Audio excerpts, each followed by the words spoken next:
Perkenalkan, nama saya Herlina Aprianti, NIM 1910416911, kelas pagi A2 mata kuliah perilaku organisasi, dosen Bapak Adi Mursalin, SEMM.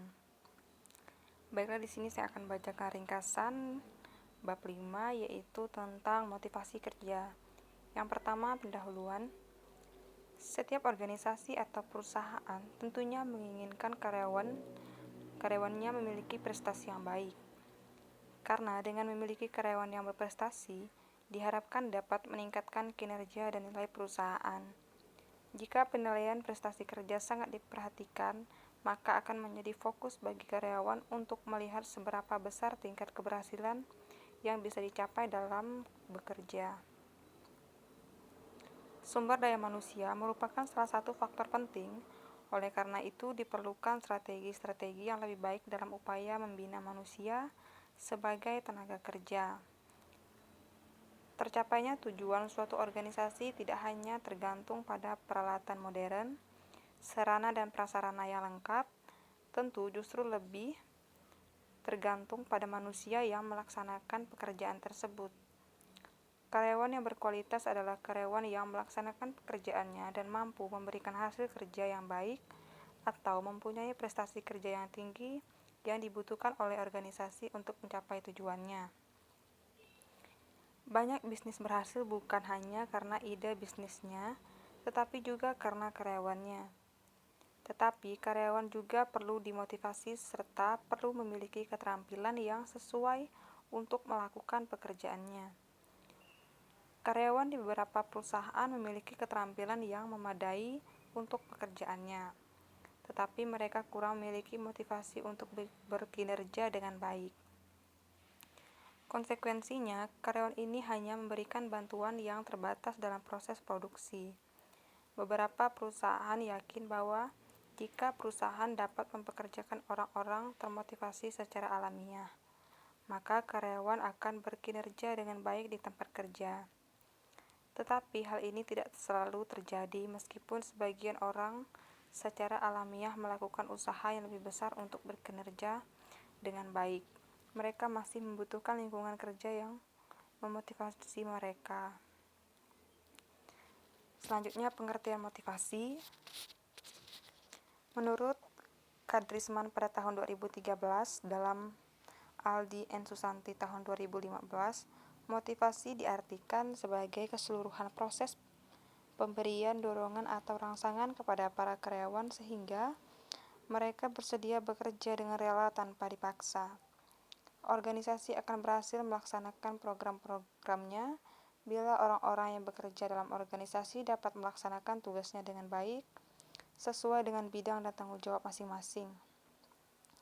Dalam melaksanakan tugas tersebut, para pegawai perlu diberikan arahan dan dorongan, sehingga potensi yang ada dalam dirinya dapat diubah menjadi prestasi yang menguntungkan organisasi.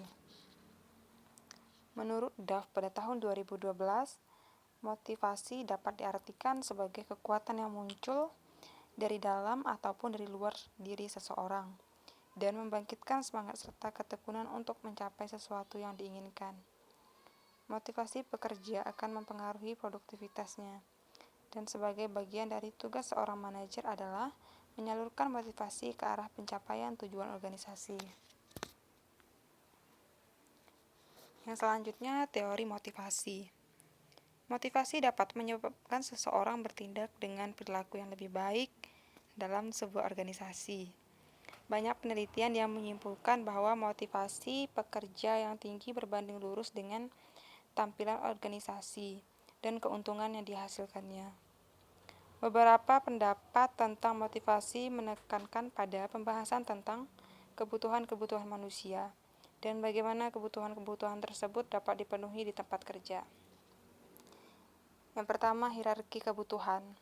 Ada banyak teori yang membahas tentang hierarki kebutuhan, tetapi yang mungkin paling terkenal adalah teori yang dikembangkan oleh Abraham Maslow. Teori hierarki kebutuhan dari Maslow mengemukakan bahwa seseorang dimotivasi oleh beberapa tingkah kebutuhan yang tersusun berdasarkan kepentingannya. Selanjutnya, teori ERG. Clayton Alderfer mengemukakan sebuah modifikasi atau teori Maslow dalam rangka menyederhanakan dan menanggapi kritik atas kurangnya pembuktian empiris pada teori ini. Teori ERG atau ERG teori yang dikemukakan oleh Clayton Alderfer mengenalkan 3 kategori kebutuhan.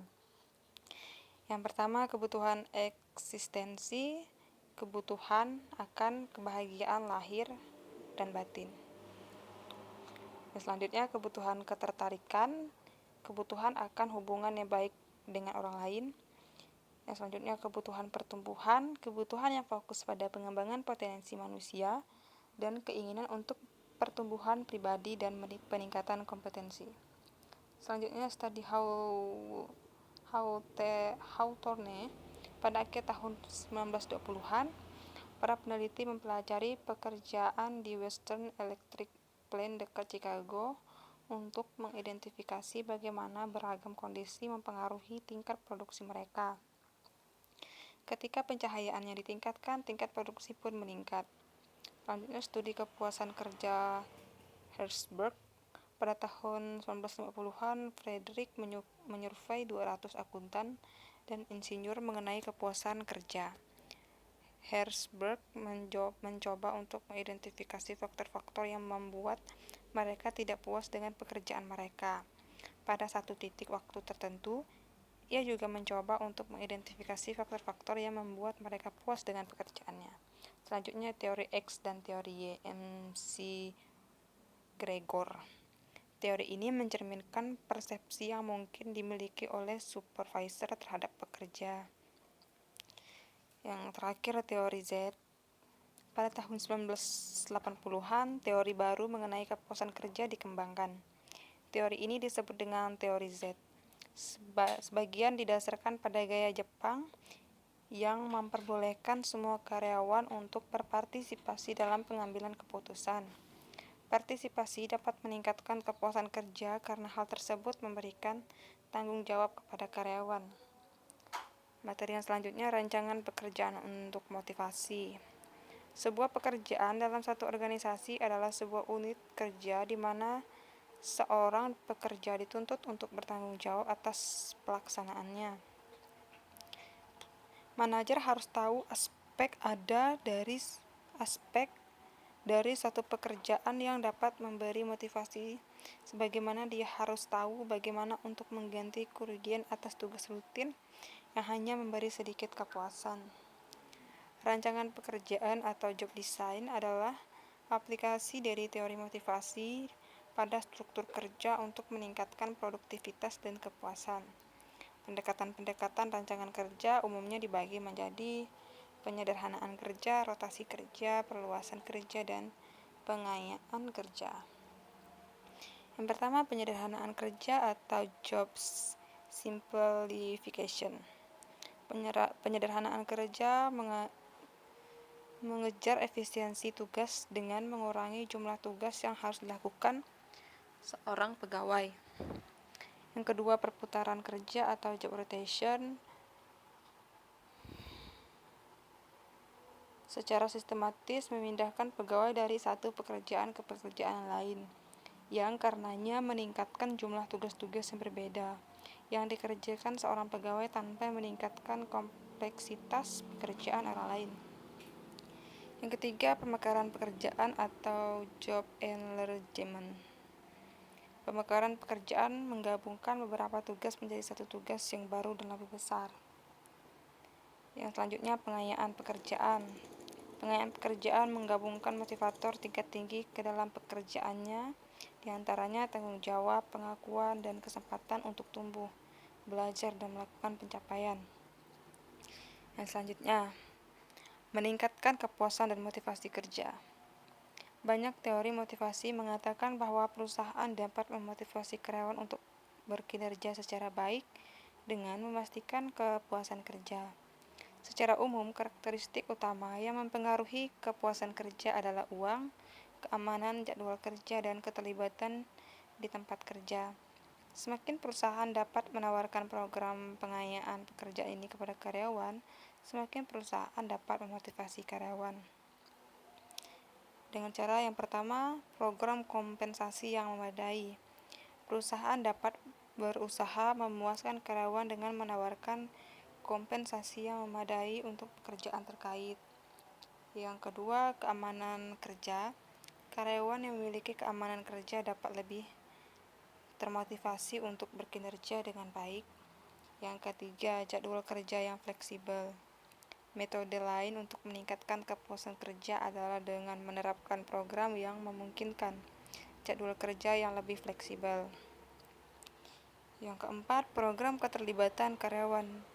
Ketika karyawan lebih termotivasi dengan memainkan peranan yang lebih besar di perusahaan, baik dengan lebih terlihat dalam pengambilan keputusan maupun dengan diberikan tanggung jawab yang lebih besar, perusahaan dapat menggunakan berbagai metode untuk memungkinkan keterlibatan dan tanggung jawab karyawan yang lebih besar seperti perluasan pekerjaan, rotasi pekerjaan, pemberdayaan, manajemen partisipatif, dan manajemen berdasarkan tujuan.